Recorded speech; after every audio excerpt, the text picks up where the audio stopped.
Hi, everyone. Good morning, good afternoon, good evening, depending on where you're at. So we're going to let a couple more minutes so folks can get in, and then we'll get things kicked off. In the meantime, if you want to share in the chat, if you have any questions around Gen AI for MSLs or field medical, feel free to throw them in, and then I'll make sure to cover them as we move through everything.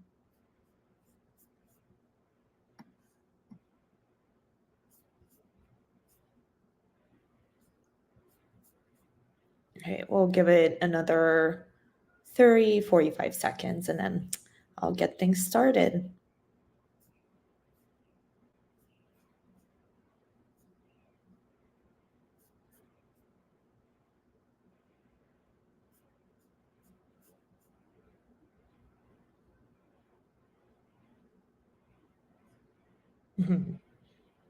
That's a good one. I feel like I should start answering the questions. How can we help convince ourselves that AI isn't coming for their jobs, but instead coming to help them be better at their jobs? I mean, honestly, I think the biggest thing I've seen in general, and I know we're kind of getting into the weeds of things, but I feel like this is a good question, is that a lot of the fear that comes around AI taking over quote jobs tends to come from the fact that folks are just unfamiliar with what the technology is capable of. I mean, before we had spreadsheets or had calculators, we're doing math on an abacus, and then now we can't live without spreadsheets and calculators. But the job market is still there. It's just I think the role ultimately evolves, and I feel like part of it is probably just having folks really try out the technology. So it's not as scary as people hype it out to be, especially with AGI and there's gonna be robots and are gonna take over everything. It's just, look, like I've been using this stuff for a while. It's not going to do that. So at least that's my opinion. Anyway, all right, let's get started. Super excited to cover a more practical viewpoint on Gen AI targeted specifically towards MSLs as well as for field medical. So what we're going to cover today, outside of this fun disclaimer, you guys have already seen this. Just note, maybe I should read this just in case, but all opinions are my own and not of my company. All right, moving on. Other quick note, logistically, before we get started, if you're interested in getting any sort of AI guidebooks or information on other events around the topic of AI within medical affairs, then just sign up on this link, bit.ly/atrix-ma. I don't use this for spamming purposes, just purely if any new events are happening or any new educational materials, I will share them here. All right. So what we're going to do today is we're going to cover a little bit about, well, who am I? Because why should you care about what I may have to say on this topic? But outside of that, basics of Gen AI, what is it? One common misconception I see, then prompt-only applications of Gen AI for field medical, and then more advanced applications. And then we can do a Q&A. So with that, my background, I have a technical background. I used to work at Facebook and Uber. And fun fact, at Facebook, one of my projects was, before Gen AI existed, there was this thing called NLP, natural language processing. And one of my projects was to create summaries of news articles for while I was working at Facebook. So it's funny, and that was 10 years ago. So now with Gen AI, it's a little bit easier to do that than it was back then. Then after Facebook, moved over to Uber, and then got into the tech, startup environment after the fact. And over the last year, we've been working closely with medical affairs teams to really understand what are all the different manual analysis workflows and how can technologies, whether it is Gen AI or other technologies as well, can really help streamline some of those processes. So very well familiar with the topic of Gen AI. All right, so Basics 101, if you guys have seen some of my other events, this slide might be repetitive, but for new folks, I want to make sure we get this covered. What is Gen AI? Generative AI is a subset of technology that's primarily driven by transformer models. One of them that you're most familiar with is likely large language models. And large language models are models that are trained on volumes of unstructured text. So they, quote, learn statistical patterns of words and are able to then, off of that, either generate or analyze from what they, quote, learn. Caveat, and this kind of gets to Charles, your question, is that in learning, large language models or AI models do not conflate that with understanding. They're not logically reasoning learning. They are purely statistically learning patterns. So the second item is, and this gets a little bit technical, but I think it's important to understand to fully embrace all of the different applications, which is one, very broadly speaking, models, large language models or transformer models can fall into multiple buckets, but the two big ones are encoder-based models or decoder-based models. So what does that mean? Simply, encoder models encode or analyze. So think, going through a Congress abstract and analyzing or extracting, that's more encoding. And then decoder models generate. So that's where the text generation comes from. OG GPT 2.0 was a decoder-based model. So the reason why I bring this up from why it's relevant to you all is because Gen AI can be used to analyze as much as it can be used to generate. Despite generative being in the name, there's a lot of other nuanced applications that can be really effective. So with that, why is this wave different? AI has been around for a long time. There has been NLP, deep learning, neural networks, etc. It's not a new term. But I think what's most exciting and why this kind of new wave of generative AI technology is important and is interesting and is different is because really it superpowers unstructured data or free text data, right? Literature, Congress abstracts, CRM notes, PDFs, etc. And medical affairs and field medical sits on a lot of it. So historically, structured data has been a lot easier to, quote, analyze because there's a lot of structure. So, claims and diagnostics records, right? Or anything to do with numbers. You have Power BI, you have Tableau. It's fairly easy to, quote, analyze, right? Structured data. But that same level of analysis hasn't really been as easily unlockable historically until now with tools like Gen AI. So I think like the TLDR is, unstructured data, that's the superpower, that's the way it can be used. All right, before digging into field medical applications, there's one caveat that I want to cover, and this is a common pattern I see across all conversations, basically, which is, there's a sense that and I don't know a way of describing it outside of I feel like folks have the sense that ChatGPT or LLMs are like this godlike AGI thing that, you just ask it to search a million articles and it's going to sift exactly the signal through noise and exactly get you those 5 articles that are most relevant to you, all with a prompt.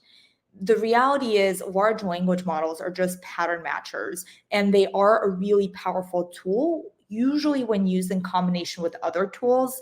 And the most, takeaway that I want you to have from this is that there are specific use cases where prompting only can help versus specific use cases where usually it's not just prompts that solve this. It's also a combination of other tools where large language models are one ingredient in that recipe. So oftentimes, I'm sure you guys, if you have Enterprise GPT or Copilot internally, it can be great, just like ChatGPT can be great for very ad hoc, one-off, low fidelity type of things.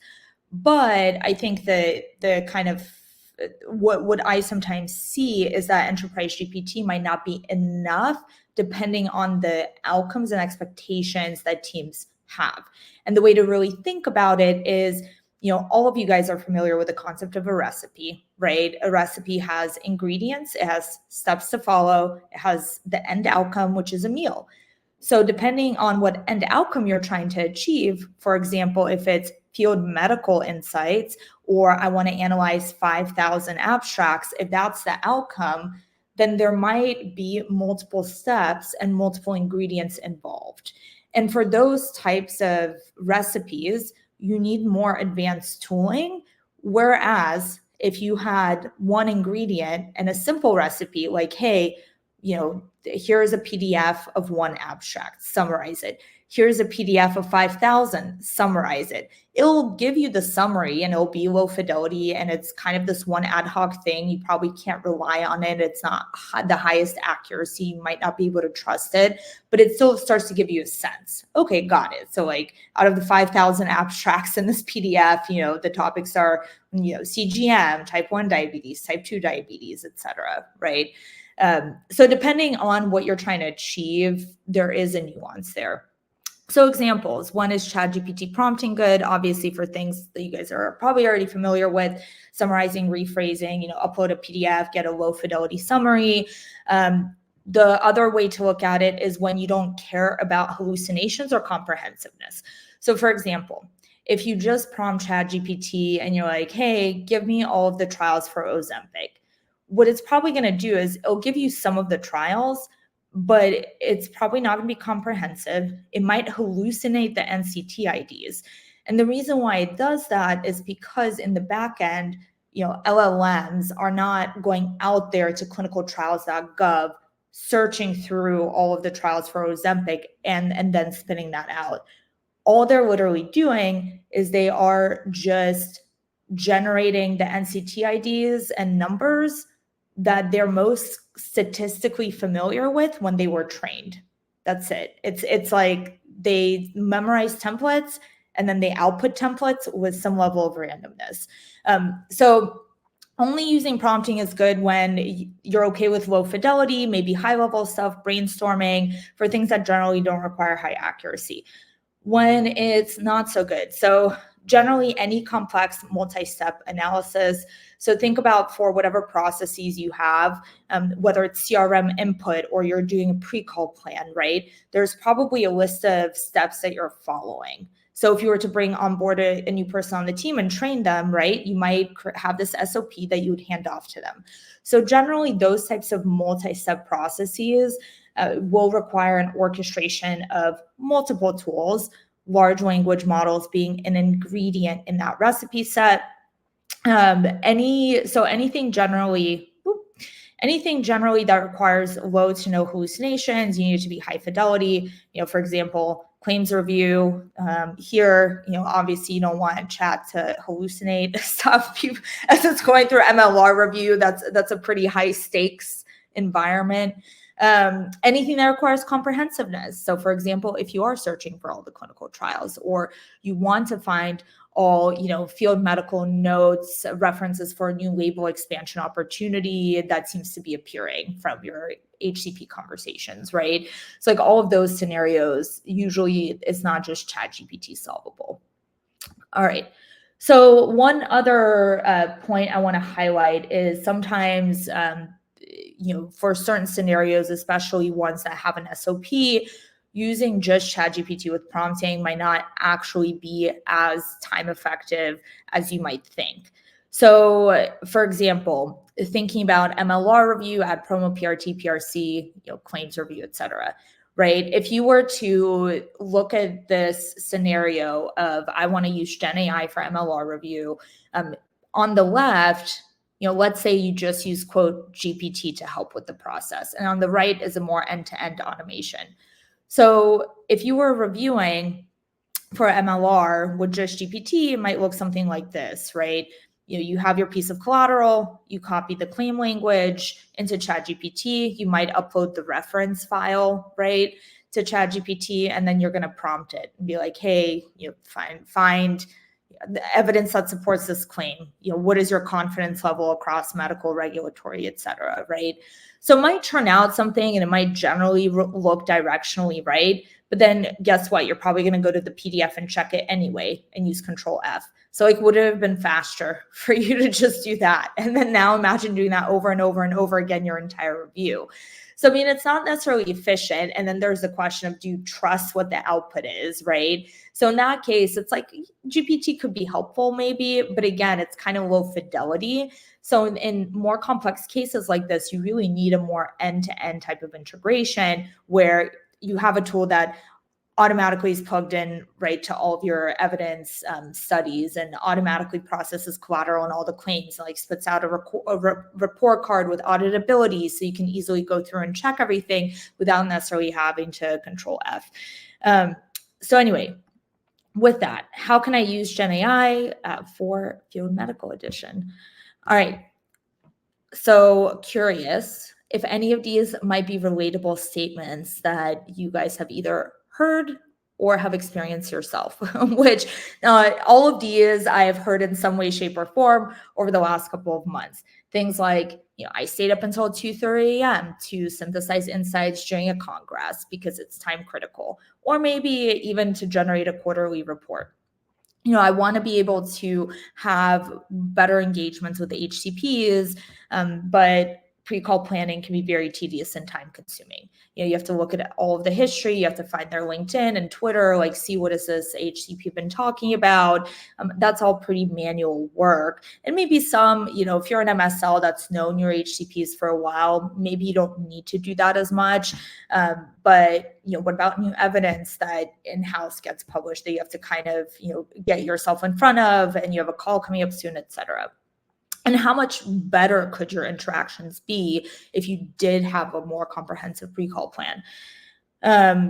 Obviously, there's a lot of administrative work that's involved with being an MSL and putting things into CRM. I've seen some of those Viva CRM setups or Salesforce, not to knock either one, but they look fairly unintuitive and annoying to use. So I think there's this administrative burden that gets put on field medical and I'm sure commercial field teams to even have to manage a lot of the insights that they're gathering on field.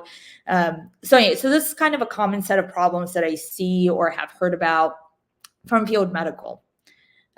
Do any of you all find this relatable, or are there other problems you would add on the list out of curiosity? If you can type in the chat. Can I see you? I kind of want to pick on people. How do I do that? So lucky for you guys, I don't know how to do that. So otherwise I would pick on some of you. All right, well, with that, a lot of the existing approaches, right, that exist today to resolve some of these challenges are really they don't work, right? A lot of the workflows are manual and time consuming. So, insights analysis is in spreadsheets, right? You're probably storing all of your interactions. Yeah, you might input into CRM, but then you're using Microsoft Word to write out all of the notes, right? Or you're analyzing Congress abstracts in a spreadsheet. All of it is just very manual, tedious. A lot of the data is unstructured. And then the other thing I've kind of noticed, for field medical as well, is that oftentimes teams are spending on vendors, if they do have vendors, on very specific one-off flows. So it's like you just have a vendor for field medical, you just have a vendor for Congress, you just have a vendor for XYZ. And you end up exacerbating this problem in the sense that your data continues to be disjointed. And then two, you're spending money on all of these different tools where in theory, could you use one? Anyway, so use cases for field medical. There is prompt-only use cases, and then there's AI recipes. So I'm going to cover both. One caveat, and we kind of touched on this earlier, which is, again, when people say Gen AI, and I do this, I'll say this, Gen AI can go through volumes of data or volumes of publications or volumes of field medical insights, et cetera. What I'm also referring to usually is an advanced orchestration of tools, not, use ChatGPT and prompting to do it. Because it's, in my opinion, for high fidelity, it's not going to work. So, all right, prompt only examples of what you can do. Pre-call planning ideation, and I think in particular, as you guys, if you've played around with ChatGPT, know it's really a creative unblock. So can you brainstorm various ways to present your message or engage in the conversation and kind of give you different opposing viewpoints so you can go in better prepared. That kind of leads into the second point of positioning and framing. If you have new clinical data to present, that's comparative to another treatment on the market, and you probably have some ideas of where to start, but maybe you want to be a bit more comprehensive and think through other ways that you could present and cut your data depending on the HCP segment or HCP profile. You could also leverage ChatGPT to analyze a piece of literature or like a couple of Congress abstracts, I wouldn't say at scale, and then summarize. So more advanced, and these are more of what I would say AI recipes, include things like more automated Congress planning. So rather than manually sifting through ASCO or ADA this weekend abstracts, you could just scrape those abstracts more automatically, extract things like biomarkers, disease state, agents mentioned, and then also analyze that data to extract relevancy from it that your team ultimately cares about. That requires orchestrating more than one tool. Field insights, obviously, I think the biggest difference with field insights today than with NLP techniques before is that you can really get a lot more granular and analyze richer trends than what was possible with simplistic labeling before. CRM stuff. So getting rid of the burden of an MSL having to do all of this administrative work of labeling, categorizing, et cetera, when in theory, could they just input their free text insight? You have a combo LLM, probably some other logic in there as well to extract all of those labels, the drug, the account. Maybe you want to filter certain things out of the note before it gets logged into the CRM, and then it auto gets logged into CRM. So the MSL can just really focus their time on doing what they do best, which is engaging with HCPs, not necessarily in the weeds of Viva or Salesforce.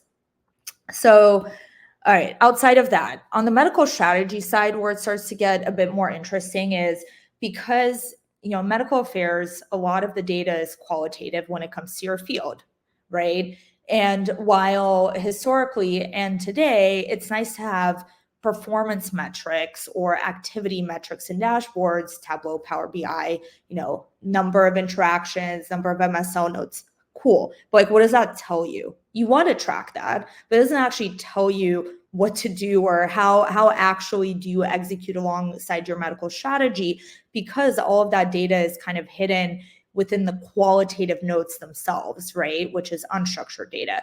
So anyway, so more advanced kind of capability is being able to sift through whether it's field medical notes, ad boards, et cetera, and then measure things like sentiment across the medical narrative effectively to track advocacy of an HCP along their journey.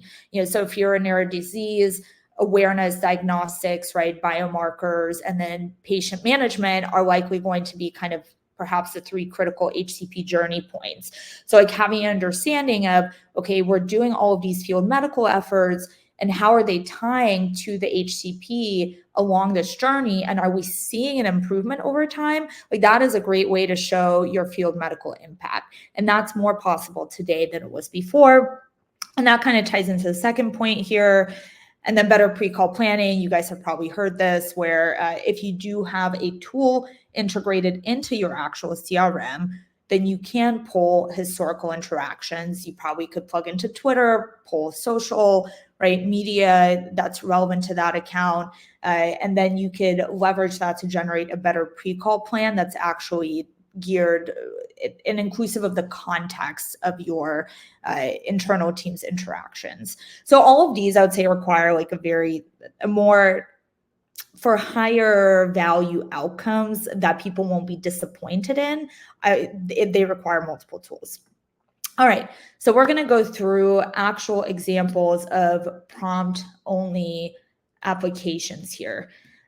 So we're going to do a scenario of enabling more effective communication with HCPs. So if you're an MSL and you have clinical data, you want to ideate various ways to present that data to the HCP.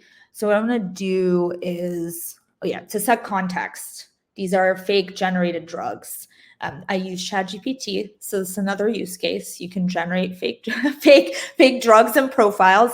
But for this scenario, we have clinical data that's comparative between drug A and drug B. So drug A is called glucostat, drug B is called Basogard. You can kind of review a little bit here about each drug. So both are indicated for type 1 diabetes. Glucostat is for adults and children, so a more different population based in Basogard, approved indication of use, and in glucostat is only for postprandial glucose control. Basogard is more kind of consistent glycemic control, etc. So let's say these are the two drugs that I'm interested in discussing with an HCP. So how would we go about then in generating potential ideas or themes that I as an MSL should care to cover with an HCP? So before digging into things like prompting, there's probably a couple of things to think about. One, what would be your current thought process? What would be the steps you would take to answer that? And then two, then how do we translate that into a prompt? So a couple of things that come top of mind for me is, okay, well, one, I want to understand what are the differences, right? One, and probably as an MSL, I already know that, but maybe I'm new, so I haven't gotten fully onboarded. So one, what are the differences? Two, what is the profile of the HCP, right, that I'm engaging with? And what is their level of understanding across the various elements of a medical or scientific narrative? Maybe I'm engaging with an HCP that has a really strong understanding of our safety profile. Okay, so maybe in my conversation of this comparative data, I, talk about safety less. Or maybe that means I talk about it more because this HCP understands it better, maybe is an advocate of the safety profile. So I think defining that criteria is really important because then you can feed that into a prompt to actually help you ideate. So what I'm going to do is pull up, there we go, switch over here. So in this scenario, what I fed into ChatGPT is this prompt that you see here. And actually, just for context, before this, I generated the two drugs. So it already had the context for the two comparative drugs that like the glucostat and Basogard. So if this was starting from scratch, I would probably add that context in. So a couple of comments on what makes a good prompt. One, generally you want to define and give ChatGPT kind of a character to play.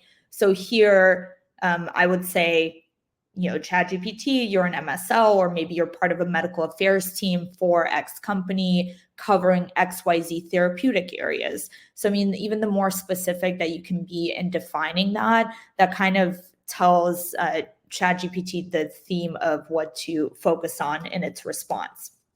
So here I tell it, you're currently the manufacturer of glucostat, a drug indicated for type 1 diabetes, et cetera.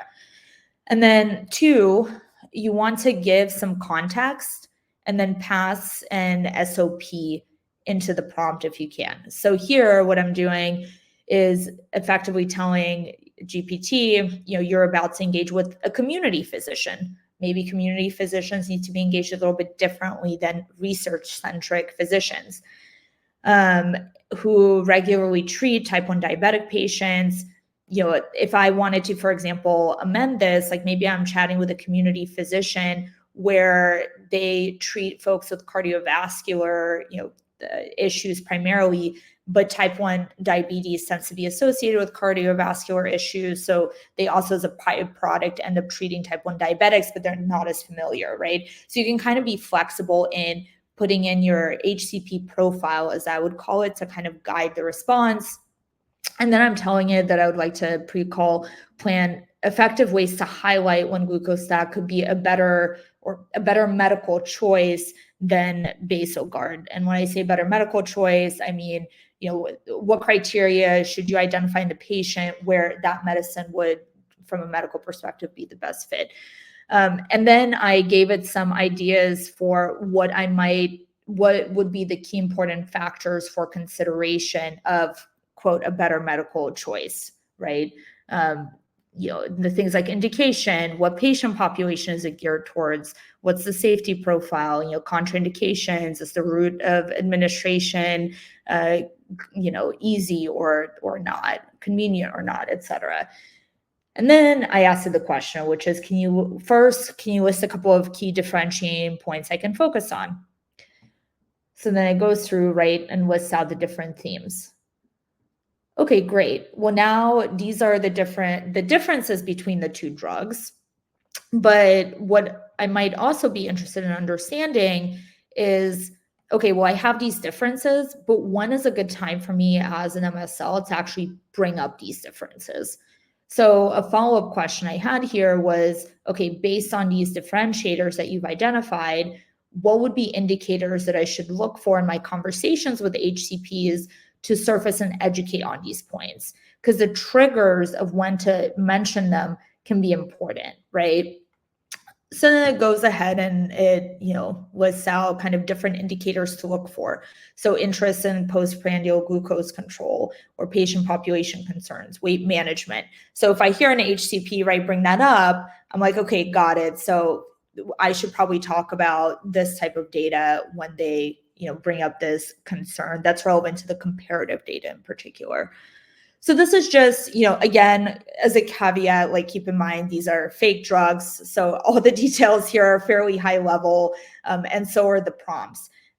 But to kind of summarize, I think, again, when you're writing a prompt, the things to really look for are, one, provide a context with what role you want the system to play. So MSL, medical affairs, this team, maybe even put in your values, like we really focus on values of your medical narrative. Like we really focus on efficacy. That is our, the biggest impact it has on the patient population we're treating. Two, describe the context for, if it's to do with comms, describe the audience you're trying to reach, right? So community physicians, treat type 1 diabetics, be as specific as possible with this. So it's like the more specific you are, the better results you're going to get. The more general you are, you're just going to expect general results off of that. So you can't be disappointed if they are general. Okay, so define the role, define the audience, tell if you have an SOP for the process, effectively add this SOP here. The other thing that you can do, which I didn't do here, is you can actually add examples.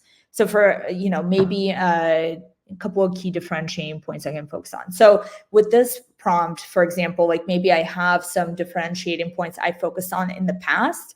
So you can add them as examples here to kind of help the model learn. It's what's called one-shot learning, where you're like, hey, here's 5 examples real quick. And the model tries to calibrate in its response.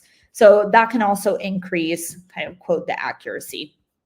So, all right, so that was one example, and we might not have time to fully go through all of them. Okay, this one we kind of talked about. Okay, so let's do one actually around analysis. Let me pull it up. So you are attending ADA, which is happening right now in Orlando, Florida, and you are interested in getting trends and themes of insights, right, from the abstracts, which were released a day ago. So if you do that manually, maybe you have a vendor who probably also does it manually. You might pull those abstracts and start analyzing them. But here's one way you could leverage ChatGPT from a prompt-only perspective. So let me pull that up here. Okay. All right, so here we have a little bit of a longer prompt. So what you see is similar to the characteristics that we covered before. I'm, specifying the role that GPT should play, which is your medical affairs team or MSL in the CGM space. You offer continuous glucose monitoring device that's easy to use. And, it's the most accurate one on the market. Don't worry, this prompt has not gone through MLR review. Be as specific as you can here. The most critical, and here I'm adding some context, like here's the most critical elements that differentiate a CGM market in the space. Maybe it's ease of use, trust, and accuracy. It probably gets a little bit more specific than this, but bear with me. So now I'm laying out the SOP. You're going through the various Congress abstracts provided during the ADA sessions. You would like to analyze them for trends and insights that might be relevant for you to consider for CGM. And then I give it one abstract, which you can see here. So that's copied. And then I basically continue laying out my SOP. So for each abstract I provide, can you, A, give me a summary in 1 to 2 sentences that includes the impact and point being made from the study mentioned in the abstract. So I don't want like a random summary. I want you to, ideally try to somewhat sift signal through noise and show me what's the point of this, like why was the study being done? Summarize it in a headline-like format. So 1, summarize. 2, extract main keywords using named entity recognition. So this is basically trying to extract the meaty keywords or phrases. So not like the or and, but more of CGM, Abbott, right? Like more, it's called named entity recognition. 3, classify the abstract into a therapeutic area, and then maybe label this abstract with themes. So you will see here, I get a response for 1 abstract. Extracted keywords, therapeutic area, themes, and maybe you're happy or not. So in this case, I actually was not happy with the summary because I thought it was too generic. Remote CGM initiation older adults yields positive results despite minor challenges. It's like, okay, well, what does positive results mean? What are minor challenges? Like, this is fairly generic.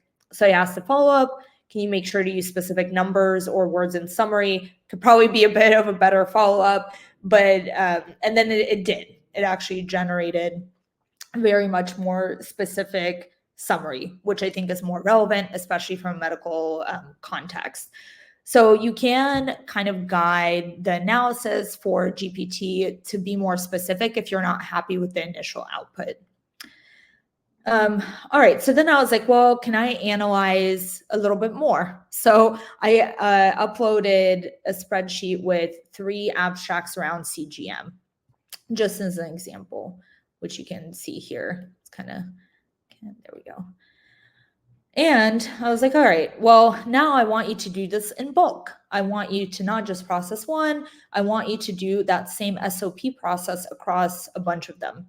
So you see, I uploaded this, and then I explained what I just uploaded. And then I requested that a table be created where each column includes what we had requested previously, right? So the summary, extracted keywords, the therapeutic area, the themes, etc. And you'll see it did some processing, and then this is actually a really good use case about why ChatGPT as a solo tool is not always good. It did generate a table, but it only did it for 2 abstracts instead of 3. And it did not exactly follow everything to the fullest criteria. But I mean, it did give me like a high level. So you could leverage your GPT ultimately to do semi-batch analysis like this. But the thing to keep in mind is that kind of the more data you feed into GPT, so if I gave it a spreadsheet of 1,000 abstracts, like right here, the less precise the results will be, right? So it's almost like, think of going to a GP versus like a surgeon. A surgeon, when they're operating, needs to be very precise in order to do their job effectively. So ChatGPT is more of like a general practitioner, I guess, in a lot of ways, like jack of all trades, but master of none. But depending on what outcome you want, if you remember, that recipe might require for you to be a master of that recipe versus a master of none sort of hat. So anyway, so I am running out of time, but these are kind of 2 prompt examples, and I have more in the slides that you guys can take a look. Obviously, there's limitations, batch bulk data processing, lack of comprehensiveness, accuracy, etc. I think a lot of the folks or use cases that I hear about tend to be more advanced applications. the beyond just prompt only. I have a couple of examples, but I'm going to skip them for now. So with that, any sort of thoughts or questions or any other cases you're interested in hearing about when it comes to field medical? I know there's some comments I didn't get to. Finding the right resource across different types of resource types, decks, infographics, SRLs. Yeah, so like people, to John's question, that problem is effectively the problem of search in a lot of ways, and LLMs can be augmented to do that better. But that's not something that can just be done via prompting, because basically what you have to do is you have to take all of these different data sources like decks, infographics, SRLs, literature, and you have to transform that unstructured data into kind of the right formatting that is best absorbable, if I may, or best analyzable or searchable by AI. But it is possible, I would say, more now than before. I just want to rely on ChatGPT only to be comprehensive or necessarily accurate. I don't know if, and then Charles, I don't know if I would go after the things that MSLs don't like to do. There's sure to be some fertile ground there, but I think more interesting conversations are around what was not previously possible, but is now possible because AI can do it quicker and more accurately than a human can do. Yeah, I mean, I think, I know this goes back to the beginning of the talk, but I think a lot of it has to do with being able to process and kind of manipulate, if you will, unstructured data a lot more quickly, take off like creative administrative burden, so you don't have writer's block or kind of a creative block. So they can really help in that way. And any sort of like administrative work tied with unstructured data, so like CRM inputs as an example, or processing Congress abstracts. So that way, if you like, MSLs in a lot of ways can leverage their excuse me, skills to do the work that they enjoy, which is building those relationships, engaging with HCPs, right? Learning and gathering insights from the field to impact clin dev, right? Or to impact the way that they educate. I feel like those are, less of the in the weeds administrative work and more kind of strategic, where humans play a critical role that AI is not going to be able to replace. Any thoughts or tips for MS 365 Copilot? So I think two things. One, I think generally you can use it any way you would ChatGPT. I mean, you could actually try and use it this way, in the sense of, you could upload the Congress abstracts and play around with things like summary and analysis. And I know in MSL Copilot, you can reference other files. So I think I encourage you to perhaps take some of the prompts that you saw here, that you thought might be the most relevant, and then try to play around with them and just see what happens. Two, I've seen MSL Copilot be used for things like meeting summaries, like internally. It's nice if it kind of listens in, sends you action items to everyone that was on the meeting. Folks have used them for like things like summarization, maybe like lightweight chart or graph generation for PowerPoint. But three, I would say the things to keep in mind with that is, hallucinations, right? As even in the example I showed with analysis, like the tabular analysis, it did hallucinate and it was not comprehensive. So it was actually kind of ironically a good example of why ChatGPT solo does not work. So I think I'm trying to think of like easy ways, I guess, to frame it. So one, if it's low risk, if it's internal use, if it's something that you can easily review, like use Copilot. I think it can be great for brainstorming, like riffing, maybe getting a quick low fidelity summary of like some document, and then you might have to dig in.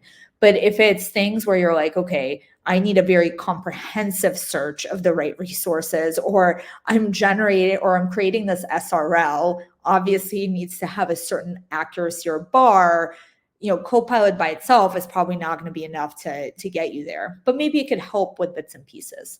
Is that helpful, John? Or are there kind of other areas that you're thinking about? Copilot Studio. Actually, you haven't. Is this like a new tool they've released? Copilot. Oh, extend Copilot to create your own. Yeah, so this is like, I would say similar just from what I'm seeing. So yes, I think it will help. The one caveat is, so this is similar to creating like custom GPTs, you can you can go and create custom GPTs and tailor it, is that to fundamentally remember that large language models at the end of the day statistically correlate patterns of words with other patterns of words. And then when they answer your question, they're statistically correlating the output to your question. So the models, large language models, are not fact learning models. They're not knowledge models. They're not searching or logical reasoning models. So even if you're like, hey, I'm going to train a GPT on standard response letters for my team. So you can do that. And what that will do is it might help shift the tone of voice a little bit, or it might, or the way the pattern of words that you're using continuously. So it might be more on, quote, in marketing, they would call it like brand voice, right? Or maybe more like medical narrative voice, however you might want to translate it. But it's not behind the scenes, that's all it does. It's not adding logical reasoning. It's not adding search. It's not adding references. So I would just make sure the accuracy and the hallucinations piece. That's the caveat. Awesome. Alrighty. Well, thank you all. Really appreciate it. I hope this was helpful. I'll share a recording of this as well as the slides so you guys can check out some of the other cases. If there's particular GPT prompts you're interested in crafting or you want me to take a look at, I'm happy to share recommendations of things that we didn't cover. The prompts I showed here are like generally high level. I would put them in a 5 out of 10 scale. Like you can probably get even more specific and even like more, better with prompting. So I'm happy to review and share. Alrighty. Awesome. Thank you all. Have a wonderful weekend. Take care.